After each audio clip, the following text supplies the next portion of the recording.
नमस्कार, 4 TV news देख रहे हैं आप और मैं हूं आपके साथ शिवम दुबे। 4 टीवी न्यूज के खास कार्यक्रम हमारा उत्तर प्रदेश में आप सबका स्वागत। बुलेटिन की शुरुआत करेंगे और रुक करेंगे खबरों की ओर।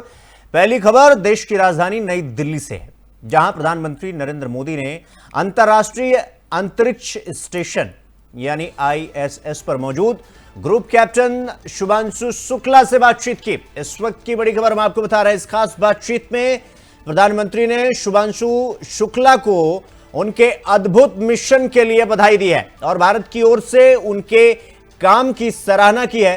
प्रधानमंत्री मोदी ने कहा कि ये पल हमारे देश के लिए बहुत गर्व से भरा हुआ है और आपको बता दें कि उन्होंने कहा कि यह गर्व करने वाली बात है। भारतीय अंतरिक्ष में ऐसे ऊंचे मकाम हासिल कर रहे हैं शुभांशु शुक्ला और इस बातचीत में देशवासियों को भी उत्साह और प्रेरणा मिली है। तो ये बड़ी खबर हम आपको बता रहे हैं। अंतर्राष्ट्रीय अंतरिक्ष स्टेशन पर शुभांशु इस वक्त मौजूद है। अंतरिक्ष में भारत का गौरव बढ़ाने वाला संवाद प्रधानमंत्री नरेंद्र मोदी और अंतरिक्ष में गए शुभांशु शुक्ला की हुई।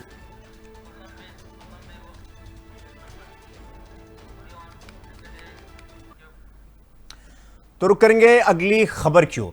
आपको बता दें कि हादसे के बाद जिस तरीके से प्रशासन को राहत की राशि जो है वो तुरंत जारी करने का आदेश दिया गया है और सरकार ने परिजनों को तत्काल राहत राशि देने का निर्देश दिया है और मुख्यमंत्री ने मृतकों के परिजनों को संवेदना भी व्यक्त की है। साथ ही आपको बता दें कि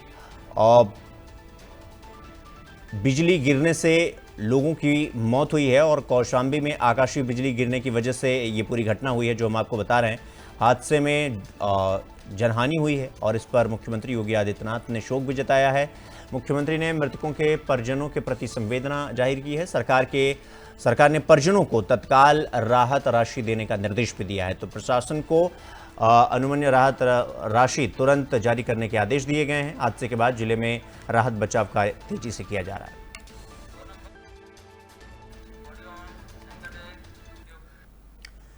तो लखनऊ से बड़ी और सियासी खबर सामने आई है, जहां बसपा प्रमुख मायावती ने बीजेपी और कांग्रेस दोनों पर जमकर निशाना साधा है। मायावती ने कहा कि बाबा साहब भीमराव अंबेडकर ने देश को जो संविधान दिया उसे कांग्रेस और बीजेपी ने कभी पूरी ईमानदारी से लागू ही नहीं किया। मायावती ने आरोप लगाया कि दोनों पार्टियां समय समय पर अपनी राजनीतिक जरूरतों के मुताबिक संविधान में बदलाव करती रही हैं। साथ ही मायावती ने यह भी कहा कि कांग्रेस और बीजेपी की आपस में मिलीभगत रहती है, जिससे आम जनता के हितों की साफ तौर पर अनदेखी होती है।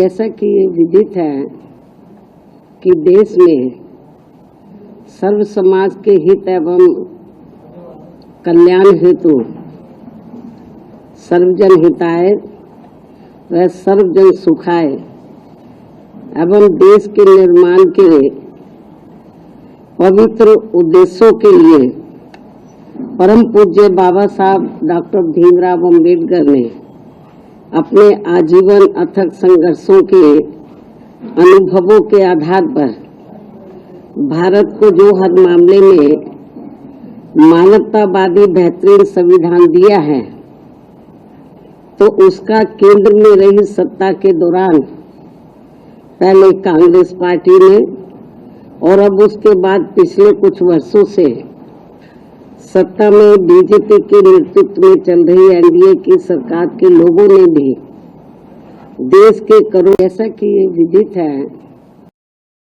तो अब रुक करेंगे अगली खबर की ओर। मैनपुरी से बड़ी राजनीतिक प्रतिक्रिया सामने आई है, जहां पर आपको बता दें कि कैबिनेट मंत्री जयवीर सिंह ने इटावा की घटना को लेकर विपक्ष पर सीधा हमला बोला है। जयवीर सिंह ने कहा कि एक पार्टी इस घटना को जाति के आधार पर भुनाने की कोशिश कर रही है ताकि इसका फायदा अगले चुनाव में उठाया जा सके। उन्होंने कहा कि विपक्ष को हर घटना में तूल देना ही अब काम रह गया है, यानी कि आग में घी का काम करना अब विपक्ष का काम रह गया है। जयवीर सिंह ने समाजवादी पार्टी पर वन डिस्ट्रिक्ट वन माफिया चलाने का भी आरोप लगाया। उन्होंने साफ कहा कि अपराधियों को अपराधी की तरह ही देखा जाएगा। सरकार किसी भी हाल में कानून को हाथ में लेने वाले को बर्दाश्त नहीं करेगी। तो वहीं गगन यादव के मुकदमे पर उन्होंने कहा कि उसका पूरा बैकग्राउंड सपा से जुड़ा हुआ है। जयवीर सिंह ने 2 आधार कार्ड मामले में कहा कि ये धोखाधड़ी का मामला है और इसकी पूरी जांच होगी। क्या मतलब कांग्रेस ने इमरजेंसी को कहा कि 11 साल से इमरजेंसी है देश में। फिर अब प्रमोद कृष्ण ने कांग्रेस के बारे में कहा है कि कांग्रेस के अंदर इंटरनल इमरजेंसी कांग्रेस के अंदर है। उस पर कांग्रेस के लोग बहुत तीखी प्रतिक्रिया दे रहे हैं।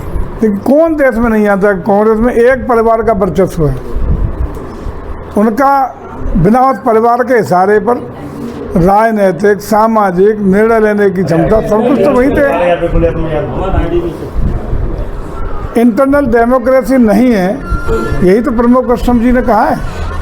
तो साक्षात पूरा देश जन जन जानता है कि उसमें तो एक परिवार का निर्णय ही अंतिम निर्णय पूरे देश के लिए लागू होता है। ये कांग्रेस की स्थिति है, सबको पता है। मंत्री जी, इटावा की जो घटना है, लगातार राजनीति हो रही है, दोनों पक्षों की तरफ मुकदमा दर्ज हो गया, किस तरीके से देखते हैं? देखिए, जैसे जैसे चुनाव नजदीक आएगा क्या। तो रुक करेंगे अगली खबर की ओर। अगली खबर मैनपुरी से है, जहां इटावा के चर्चित कथावाचक के सिर पर मतलब चौराहा बनाने के बाद अब यह मामला अब और भी तूल पकड़ने लग गया है। दरअसल बेवर थाना क्षेत्र में फेसबुक पर जाति विशेष को लेकर आपत्तिजनक टिप्पणी करने पर नया मुकदमा दर्ज हुआ है।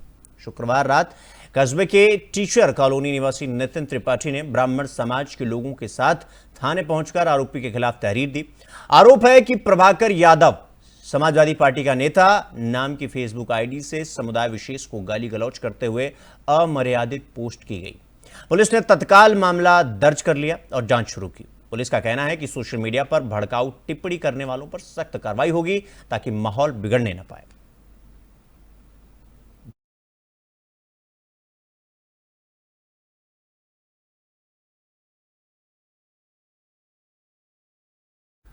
तो वहीं मैनपुरी से हैरान करने वाला मामला सामने आया, जहां एक युवक को अपनी मजदूरी के महज 1500 रुपए मांगने पर इतना महंगा पड़ गया पैसा मांगना कि उसे दबंगों ने बुरी तरीके से बेरहमी से पीट दिया। ये तस्वीरें हम आपको दिखा रहे हैं, जहां पर दबंगों ने न सिर्फ मारपीट की बल्कि मारपीट का वीडियो भी बनाया और अब सोशल मीडिया पर तेजी से वायरल भी हो रहा है। बताया जा रहा है कि पीड़ित ने शहर कोतवाली पहुंचकर आरोपियों के खिलाफ तहरीर दी है।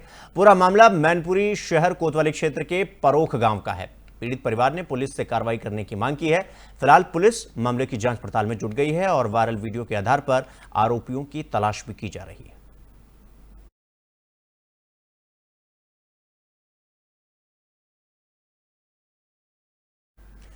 तो यूपी के महोबा से सरकारी अस्पतालों की लापरवाही का एक और हैरान कर देने वाला मामला सामने आया है, जहां जिला अस्पताल में टीबी जैसे गंभीर संक्रामक बीमारी से ग्रसित मरीज को अलग अलग वार्डों में भर्ती करने के बजाय सामान्य वार्ड में रख दिया गया है। और यही नहीं, मरीज खुद अपने हाथों से इंजेक्शन लगाते हुए दिख रहे हैं। इस पूरे घटनाक्रम का वीडियो सोशल मीडिया पर अब काफी तेजी से वायरल हो रहा है। वार्ड में भर्ती अन्य मरीज और तीमारदार अब संक्रमण के डर से दहशत में हैं। पीड़ित मरीजों और तीमारदारों का आरोप है कि कई बार शिकायत के बावजूद अस्पताल प्रशासन ने कोई कार्रवाई नहीं की। वायरल वीडियो में साफ दिख रहा है कि टीबी मरीज बिना किसी स्वास्थ्य कर्मी की निगरानी के खुद इंजेक्शन लगा रहे हैं, जिससे संक्रमण का खतरा कई गुना बढ़ गया है। मुख्य चिकित्सा अधीक्षक डॉक्टर पवन अग्रवाल ने मामले की जांच की बात कहकर पल्ला झाड़ लिया है। सवाल तो अब यह उठता है कि आखिर कब तक मरीजों की जान के साथ ऐसे खिलवाड़ किया जाएगा और यह कब तक चलता रहेगा और कब जिम्मेदारों पर सख्त कार्रवाई होगी। मुझे सीने में दर्द था 3-4 दिन से, तो पहले मैं 2 दिन पहले आई थी तो इमरजेंसी में मना कर दिया गया था, इसलिए फिर मैंने पर्चा कटा के भर्ती हुई हूँ। तो 2 दिन इस बार में भर्ती हैं आप? नंबर 1 में। क्या दिक्कत आ रही है यहाँ पे आपने? कुछ दिक्कत नहीं आ रही, लेकिन मुझे ये मालूम नहीं था कि यहाँ का टीबी का मरीज है, कि इसी रूम में टीबी का मरीज भी शिफ्ट किया जा रहा है। तब ये बात पता चली, अपने हाथ में फोड़ के लगाने लगा, तो सभी मरीजों ने जिला मऊ दिखाने आए थे अस्पताल, और पति को ब्लड चढ़ाना है, मेरा देने वाला कोई नहीं है, मुझे सहायता करो। ब्लड मिलेगा मुझे। अच्छा, यहाँ बाढ़ में कौन और किस तरीके की मरीज भर्ती है? ये टीवी यहाँ पर दिक्कत ये है भाई साहब कि यहाँ पर एक टीबी का मरीज है जो वो अपने हाथ से इंजेक्शन लगाते हुए मतलब लगा रहा था, और वो टीबी का मरीज है, उसको वो प्रॉब्लम है कि वो यहाँ पर है, मतलब सब मरीजों के साथ में। मुझे तो वृंदावन के परिक्रमा मार्ग स्थित मोहनी नगर के पास पानी गांव खादर क्षेत्र में नगर निगम ने आज कड़ी और बड़ी कार्रवाई की है। सरकारी खसरा संख्या 487 पर लंबे समय से हो रहे अवैध निर्माण को हटाने के लिए नगर निगम की टीम ने बुलडोजर चलाया। करीब 30 पक्के मकानों को ध्वस्त किया गया। इस दौरान स्थानीय लोगों ने हल्का विरोध भी किया, लेकिन भारी पुलिस बल की मौजूदगी में कार्रवाई पूरी कर ली गई। अपर नगर आयुक्त सौरभ सिंह ने बताया कि कई बार अवैध निर्माण रोकने की चेतावनी भी दी गई थी, लेकिन लोग नहीं माने। निगम की यह कार्रवाई आगे भी जारी रहेगी ताकि सरकारी जमीन पर कोई कब्जा किसी प्रकार का न हो सके। सर, आज यहाँ अवैध कब्जे हटाए जा रहे हैं, क्या कहेंगे? आज वृंदावन क्षेत्र में नगर निगम की सीमा अंतर्गत पानी गांव खादर गांव में खसरा संख्या 487 जो कि पशुचर की भूमि है, यहाँ पर पूर्व में भी अवैध अतिक्रमण हटाए जाने की कार्रवाई की गई थी। बावजूद उसके कुछ लोगों के द्वारा पानी गांव खादर क्षेत्र में सरकारी भूमियों पर जो गाटा संख्या 487 पशुचर की भूमि है उस पर अवैध अतिक्रमण किया गया था। पूर्व में भी इन लोगों को बताया गया कि आप लोग इन जमीनों पर कोई अवैध निर्माण न करें, बावजूद इनके द्वारा अतिक्रमण किया गया है। और इसमें हमारी नगर निगम की प्रवर्तन की टीम, हमारे अपर नगर आयुक्त वृंदावन सीपी पाठक जी और सहायक नगर आयुक्त के साथ हमने संयुक्त रूप से इस अभियान को चलाया और अवैध अतिक्रमण की कार्रवाई में तकरीबन DCO स्ट्रक्चर जो हैं वो गिराए गए हैं। सर, देखा जाए तो एक तरह से पूरी खादर में अवैध निर्माण हो रहे हैं, आगे क्या कार्रवाई रहेगी? आगे भी निरंतर ये कार्रवाई चलती रहेगी। यहाँ पर खादर क्षेत्र में जितने भी अवैध अतिक्रमण हैं उनको तोड़ा जा रहा है। सर, आज यहाँ अवैध कब्जे हटाए जा रहे हैं, क्या कहेंगे? आज वृंदावन क्षेत्र में तो रुक करेंगे अगली खबर की ओर। वृंदावन से बड़ी खबर आपको बता दें, जहां श्रीधाम वृंदावन के प्रसिद्ध ठाकुर राधा दामोदर मंदिर में जगन्नाथ रथ यात्रा महोत्सव बड़े ही धूमधाम से मनाया गया। मान्यता है कि भगवान जगन्नाथ 15 दिन तक अस्वस्थ रहने के बाद भक्तों को दर्शन देते हैं। शुक्रवार को भगवान को गर्भगृह से बाहर लाकर रथों में विराजमान करवाकर उन्हें मंदिर सेवायतों ने आम लुटाए और भक्तों में इसे पाने की होड़ लगी रही। शोभा यात्रा मंदिर में शुरू होकर नगर के प्रमुख बाजारों से होती हुई ज्ञान गुदड़ी पहुंची और वापस मंदिर परिसर में समापन हुआ। मान्यता है कि भगवान का रथ खींचने से सारे पाप कट जाते हैं और इसी आस्था के साथ हजारों भक्त भगवान जगन्नाथ के दर्शन और रथ खींचने के लिए भक्तों की भारी भीड़ उमड़ पड़ती है। देखिए, भगवान जगन्नाथ जी भक्तों पे कृपा करने के लिए मंदिर से बाहर आते हैं। तो उसी परंपरा का निर्वहन करने के लिए राधा दामोदर मंदिर के श्री सिंहासन से विराजमान श्री जगन्नाथ जी महाराज को श्री राधा दामोदर मंदिर से बाहर निकालकर पूरे नगर का भ्रमण कराया जा रहा है ताकि वो अपनी कृपा सब भक्तों को दे सकें। जय जय श्री राधे। देखिए, इस समय वृंदावन के 7 देवालय आपको मिलेंगे क्योंकि जगन्नाथ जी जो है गौड़ीय संप्रदाय में सर्वोच्च स्थान रखते हैं। तो आपको देखना राधा दामोदर, राधा श्याम सुंदर, मदन मोहन, गोविंद, गोपीनाथ, सब राधा गोकुलानंद वगैरह सब आपको मिलेंगे। इसके अलावा जगन्नाथ जी का जो मंदिर है वृंदावन वो, बाकी अब जितने गौड़िया मठ है वो सब आपको आज ज्ञान गुटरी में देखेंगे। वहीं उनके सबकी आरती होगी और वहीं उस सबका समापन होगा। देखिए, भगवान जगन्नाथ जी भक्तों पे कृपा करने के लिए मंदिर से बाहर आते हैं। तो खबर सिद्धार्थनगर से है, जहां बासी ब्लॉक में मुख्य विकास अधिकारी बलराम सिंह ने अचानक निरीक्षण किया और इस दौरान उन्होंने विकास खंड कार्यालय, सहायक विकास पंचायत कार्यालय, राष्ट्रीय आजीविका मिशन कार्यालय और प्रेरणा कैंटीन की व्यवस्थाओं का जायजा लिया। निरीक्षण के दौरान फाइलों की जांच भी की गई और साफ सफाई पर विशेष ध्यान देने के लिए निर्देश भी दिया गया। मीडिया से बातचीत में सीडीओ बलराम सिंह ने बताया कि मनरेगा और राष्ट्रीय आजीविका मिशन के कामों को गुणवत्ता पर कोई समझौता नहीं होगा। उन्होंने कहा कि कामकाज की सतत निगरानी के लिए अधिकारियों को निर्देश दिए गए हैं कि जल्द ही फील्ड में जाकर कामों की स्थिति को देखा जाए। निरीक्षण के दौरान व्यवस्थाएं ठीक पाई गई और आगे के विकास कार्यों के लिए जरूरी निर्देश भी दिए गए।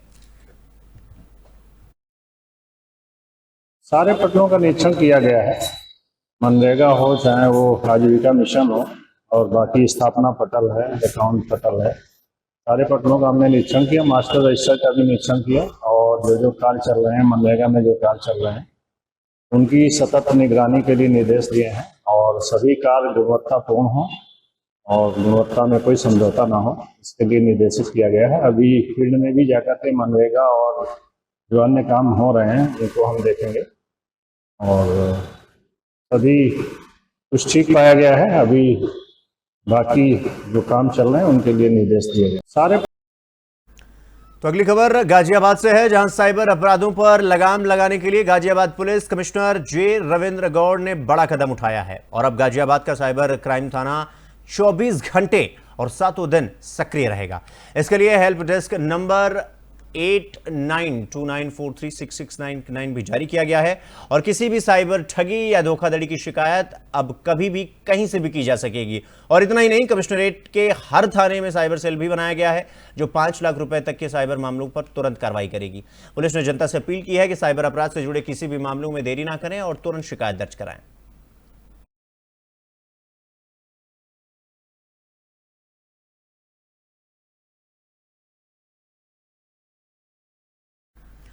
तो आगरा के गोकुलपुरा स्थित श्री कृष्ण मंदिर में भव्य रथ यात्रा निकाली गई। श्री कृष्ण की झांकी से सजे रथ को देखने और खींचने के लिए श्रद्धालुओं का हुजूम उमड़ पड़ा। रथ यात्रा का शुभारंभ आगरा के एमएलसी विजय शिवहरे ने किया। ढोल नगाड़ों और भजनों की धुन के बीच जैसे ही रथ रवाना हुआ, पूरा इलाका जय श्री कृष्ण के जयघोष से गूंज उठा। महिलाएं, बच्चे और बुजुर्ग सभी ने पूरे उत्साह के साथ भागीदारी ली और शांति और श्रद्धा के माहौल में निकली इस रथ यात्रा को देखने के लिए दूर दूर से लोग आए। प्रशासन ने भी सुरक्षा के पुख्ता इंतजाम किए थे ताकि किसी भी श्रद्धालु को किसी भी तरह की परेशानी ना हो।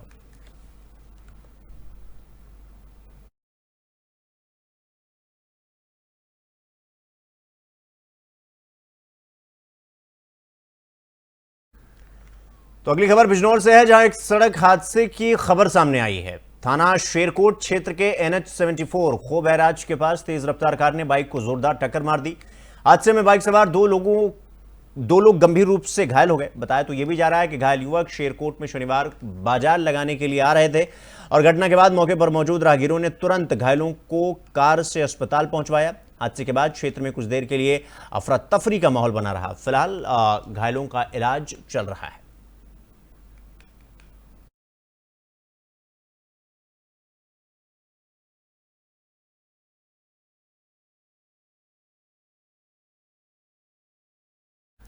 तो कासगंज से एक चौंकाने वाली घटना सामने आई है, जहां थाना सिकंदरपुर वैश्य क्षेत्र के गांव नगला जय किशन में बर्थडे पार्टी के दौरान हर्ष फायरिंग ने जश्न को मातम में तब्दील कर दिया।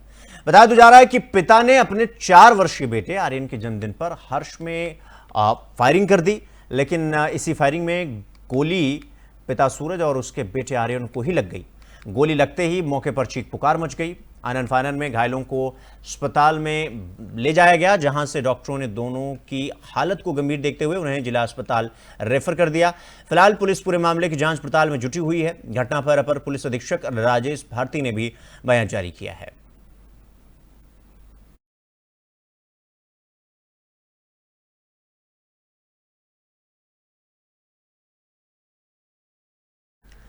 रुक करेंगे अगली खबर की ओर। कासगंज जिले के अहरौली गांव में 4 साल की मासूम बच्ची के साथ दुष्कर्म की वारदात से इलाके में हड़कंप मच गया। 36 साल के आरोपी प्रदीप ने बच्ची को बहला फुसलाकर घर ले जाकर यह घिनौना अपराध किया। घटना की जानकारी मिलते ही पुलिस बल मौके पर पहुंचे और बच्ची को मेडिकल जांच के लिए जिला अस्पताल भेजा गया। अपर पुलिस अधीक्षक राजेश भारती ने बताया कि आरोपी की तलाश में पुलिस कई जगहों पर दबिश दे रही है। बच्ची की हालत फिलहाल खतरे से बाहर बताई जा रही है, लेकिन गांव में इस पूरे मामले को लेकर गुस्सा और दहशत का माहौल है। पुलिस ने जल्दी कार्रवाई कर सख्त सजा देने की बात कही है। कल कोतवाली कासगंज क्षेत्र के सांतापुरी मोहल्ले में एक 30 वर्षीय व्यक्ति द्वारा 4 वर्ष की एक बच्ची के साथ रेप की घटना कारित की गई। इसकी जैसे जानकारी मिली तत्काल पुलिस मौके पर पहुंचकर बच्ची को मेडिकल और उपचार के लिए अस्पताल भेजा। इसमें सुसंगत धाराओं में अभियोग पंजीकृत कर लिया गया है और आरोपी युवक की गिरफ्तारी के लिए पुलिस टीम गठित कर दी गई। लगातार तफ्तीश की जा रही है। अति शीघ्र गिरफ्तारी करके अग्रिम कार्रवाई की जाएगी। कल कोतवाली कासगंज क्षेत्र के सांतापुरी मोहल्ले में एक 30 वर्षीय व्यक्ति द्वारा 4 वर्ष की एक बच्ची के साथ रेप की घटना कारित की गई। इसकी जैसे जानकारी मिली तत्काल पुलिस मौके पर पहुंचकर बच्ची को मेडिकल और उपचार के लिए अस्पताल भेजा। इसमें सुसंगत धाराओं में अभियोग पंजीकृत कर लिया गया है और आरोपी युवक की गिरफ्तारी के लिए पुलिस टीम गठित कर दी गई, लगातार तफ्तीश की जा रही है, अतिशीघ्र गिरफ्तारी करके अग्रिम कार्रवाई की जाएगी। कल कोतवाली कासगंज क्षेत्र के सांतापुरी मोहल्ले में एक 30 वर्ष।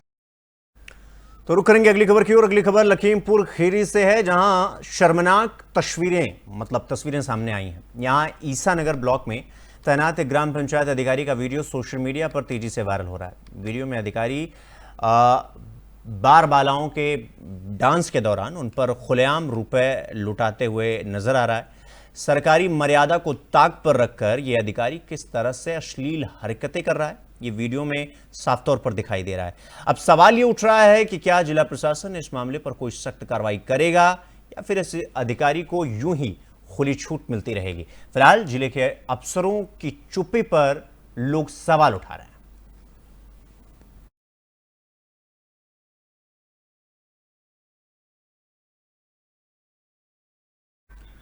तो वहीं गाजियाबाद विकास प्राधिकरण ने मोल्टी गांव में बड़ी कार्रवाई करते हुए करीब 7,000 वर्ग मीटर क्षेत्रफल में फैली अवैध कॉलोनी को ध्वस्त कर दिया गया। खसरा नंबर 352, 175 और 176 की जमीन पर कॉलोनाइजर द्वारा बनाई जा रही अनाधिकृत यानी कि इल्लीगल कॉलोनी में सड़क और प्लॉटिंग के लिए किए गए डिमार्केशन को ध्वस्त किया गया।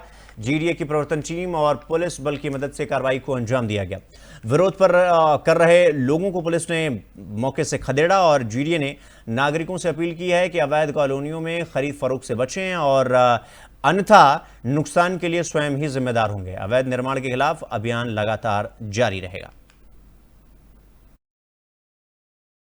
गाजियाबाद विकास प्राधिकरण के वाइस चेयरमैन आईएएस अतुल वत्स के निर्देशन में आज प्रवर्तन जोन 1 ग्राम राजसभा मोर्टी में आज बुलडोजर चला है। आप देख सकते हैं तस्वीरों में साफ कि किस तरह से बुलडोजर की कार्रवाई की गई है। सख्त हिदायत है कि अवैध निर्माणों को गाजियाबाद में पनपता नहीं देखा जाएगा। पुरजोर से गांव वासियों ने जो है विरोध भी किया इस बुलडोजर चलने का।